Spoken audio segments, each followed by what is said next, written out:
Beginning in early April 1986, the people in and around a little-known Chernobyl nuclear power plant began to experience a series of strange events revolving around the sightings of a mysterious creature described as a large, dark, and mutated man with gigantic wings and piercing red eyes.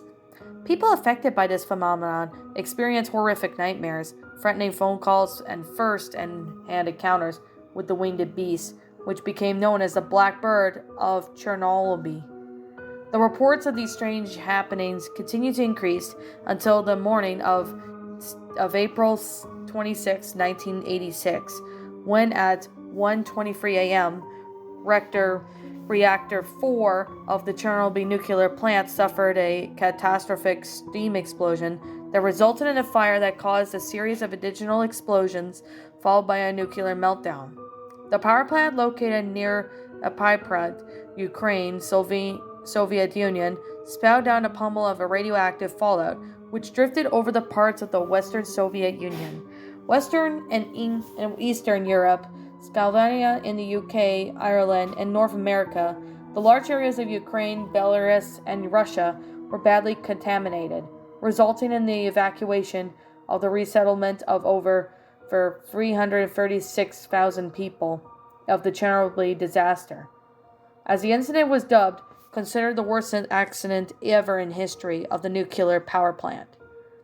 Following the meltdown and the subsequent explosions and fires, Soviet helicopters were dispatched into the scene, equipped with the special firefighting gear. These helicopters circled around the plant and dropping clay, sand, lead, and other extinguishing chemicals on the burning facility. Most of the fire was put out by 5 a.m., with the fire still burning in Reactor 4, continuing to blaze for several hours after. The firefighters who responded were unaware of the nature of the fire, assuming that it was just simply an electrical fire, and received a massive overdose of radiation, leading to many of their deaths, including Lieutenant Valdemar Pravec, who died on May 9, 1986. The workers who had survived the intentional blast and fire would later die of radiation poisoning, claimed to have witnessed what is described as a large black bird-like creature with a 20-foot wingspan, gliding through and swirling fumes of irradiated smoke pouring from the reactor. No further sightings of this Blackbird of Chernobyl were reported after the Chernobyl disaster, leaving researchers to speculate just what haunted the workers of the plant during the events of days leading up to the disaster. Most of the commonly accepted theories suggest that the Blackbird of Chernobyl may have been the same creature spotted in Point Pleasant, West Virginia, leading up to the collapse of the Silver Bridge on December 15, 1968. Investigators have suggested that the appearance of this creature was an omen of the disasters in the area to come, to which it shows itself. The physical description of both the Blackbird of Chernobyl and the Mothman, the creature sighted in West Virginia, are very similar, and the reports of the nightmares and threatening phone calls leading up to these disasters are shared in both cases. Second, a less accepted theory suggests that the Blackbird of Chernobyl was nothing more than the misidentification of the black stork, an endangered species epidemic to South Eurasia. A black stork that stands nearly 3 feet tall has a wingspan of nearly 6 feet. Its fury, however, fails to take into account with the menacing phone calls and disturbing nightmares. Also, the physical description given by the majority of the eyewitnesses who actually saw the Blackbird of Chernobyl does not in any way match the physical appearance of the black stork. Both Blackbird of Chernobyl and the Mothman have not been sighted since their respective disasters, leaving us with many unanswered questions. All we could do is wait for the beast to show itself again, and give us a chance to figure this out what this may be. Unfortunately, it would appear for that creature to show up again, we will have to anticipate in some form of disaster in the area. It was selected to appear.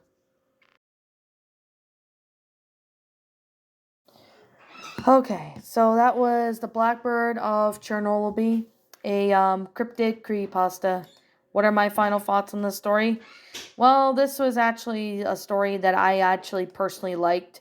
However, I did, basically, bookmark this story so I can have the chance to get to it. And I do remember Creeperoni narrated this story, as well as Creepypasta Project, Creepypasta Adam, and a few other people have narrated this story, including Seabass, which I happen to say this is actually a pretty good pasta regarding about this, one really, really weird and pretty interesting creature. And I do have to say, don't know who the author of this story is, so if the author manages to find this video, they can let me know in the comments below if they are the author of the story, so I'll be sure to give them proper credit.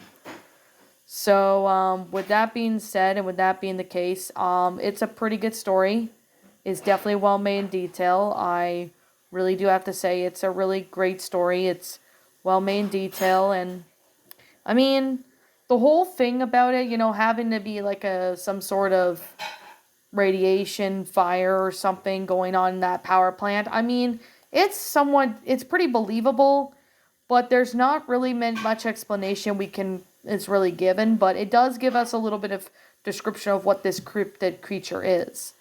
So I definitely gotta say, it's a really interesting story. It's definitely a well-made one. So with that being the case, and with that being said, it's a pretty great story. I do think it's well made in detail as well. There's a lot of time and effort into it. So I gotta really say, I really do find this story to be, pretty good. In my eyes, I honestly thought this one was, I actually like the grammar of this story, as well as the sentence structuring was pretty good. However, I do find a few grammatical errors in this. Like, I know that for a fact that there were a couple grammatical errors, just a few of them though, so it wasn't really that big of a deal. Pardon me about that. I kind of burped a little bit. Well, it's an inside burp, but yeah, this was it was fun to read, actually. I mean, I have probably went through this story maybe once, and I actually enjoyed it, so I'm going through this story again, and it's pretty well done. So I gotta really say it's a really interesting, good, well-made story. There's definitely a lot of time and effort into it, as well as, everything about this story. It's flat out awesome, well-made in detail. I pretty much enjoy this, so yeah, I mean, this is on the regular Creepypasta Wiki. In case if any of you guys are interested in checking it out, feel free to do so. Now, I can't really say who the author of the story is, so like I said before, if the author manages to find this story, he, she, or someone, whoever's the author of the story, can let me know in the comments down below, and let me know, and that way I'll be sure to give them proper credit. So, yeah. Anyways, like I said, this is just simply my own personal opinion, and if you happen to disagree with me, that is perfectly fine too. We're all entitled to our own opinions in regards to these stories, and this is just simply my own personal thoughts. I'm going to give my final rating as 10 out of 10. While the fury of this cryptid creature and all that seems pretty interesting, as well as a good concept and all, I still found this one to be a really awesome, well-made story. It's definitely a lot of fun to read. I definitely gotta say to the author of the story, I want to thank you so much for reading this. Well, for letting me read this, actually. So anyways, what did you guys personally think of this story? Did you enjoy it? Did you not? Also, what we have done personally to help make the story a lot better, feel free to let me know what your thoughts are down in the comments below. I'm the Lion Queen. I want to thank you so much for watching today's episode, and if you are new to my channel, feel free to leave a like, comment, and subscribe. Ring the bell for notifications to when I upload, so that way you guys will not miss an upload. And as always, please roll the outro, because I'm out.